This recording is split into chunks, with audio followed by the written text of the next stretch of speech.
আসসালামু আলাইকুম friends, welcome to my channel Sharmin kitchen. আজকে আমি আপনাদের সকলের সাথে শেয়ার করে দেখাবো খুবই সিম্পল উপায়ে মজাদার মুচমুচে ফুলকপির পকোড়া। একদম কোনো ঝামেলা ছাড়াই দু একটি মশলা দিয়ে এত মজার পকোড়া বানিয়ে ফেলতে পারেন যে কেউ। শীতের সন্ধ্যায় চায়ের সাথে জাস্ট জমে যাবে। তো চলুন দেখে নেওয়া যাক আজকের রেসিপিটি। প্রথমে মিডিয়াম সাইজের একটি ফুলকপি নিয়েছি। ফুলকপিটা কেটে এইভাবে ছোট টুকরো করে নেব।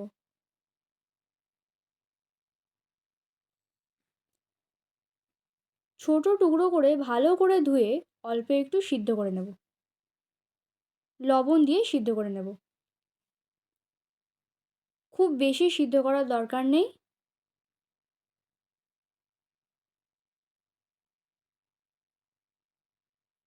জলটা ফুটে উঠলে গ্যাস বন্ধ করে নামিয়ে নেব। এরপর একটি বাটিতে ফুলকপি নিয়ে এর মধ্যে দিয়ে দিচ্ছি হলুদ গুঁড়ো, জিরার গুঁড়ো, লঙ্কার গুঁড়ো, সামান্য বেকিং সোডা। লবণ দিয়ে সিদ্ধ করাতে লবণ আর দিচ্ছি না। এবার হালকা হাতে মেখে নেব, যাতে মশলাগুলো ভালোভাবে কপির গায়ে লেগে যায় আর ফুলকপিগুলো যেন না ভেঙে যায়।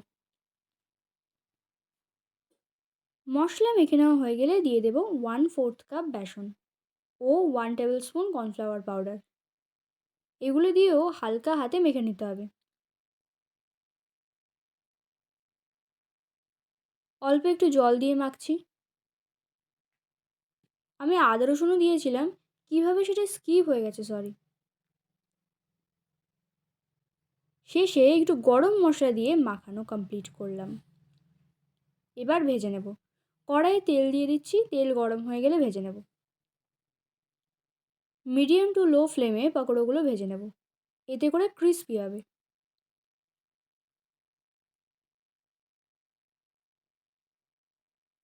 উল্টে দিয়ে ভালো করে সব দিকে সমান করে ভেজে নেব। 3 থেকে 4 মিনিট মিডিয়াম টু লো ফ্লেমে ভাজার পর তুলে নেব।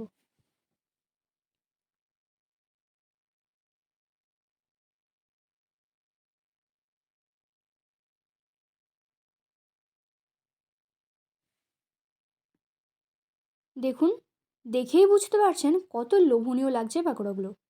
প্লেটের উপর টিস্যু পেপার দিয়ে পাকোড়াগুলো রাখছি। একদম সহজে এই পাকোড়ার রেসিপি আমি শেয়ার করে দেখালাম, যে কেউ সহজেই বানিয়ে ফেলতে পারবেন। আজকের ভিডিওটি কেমন লেগেছে কমেন্ট করে জানাবেন। ভিডিওটি ভালো লাগলে লাইক শেয়ার করে দেবেন। আর আমার চ্যানেলের নতুন সদস্য হয়ে থাকলে চ্যানেলটি সাবস্ক্রাইব করে পাশে থাকার অনুরোধ রইল। Thank you.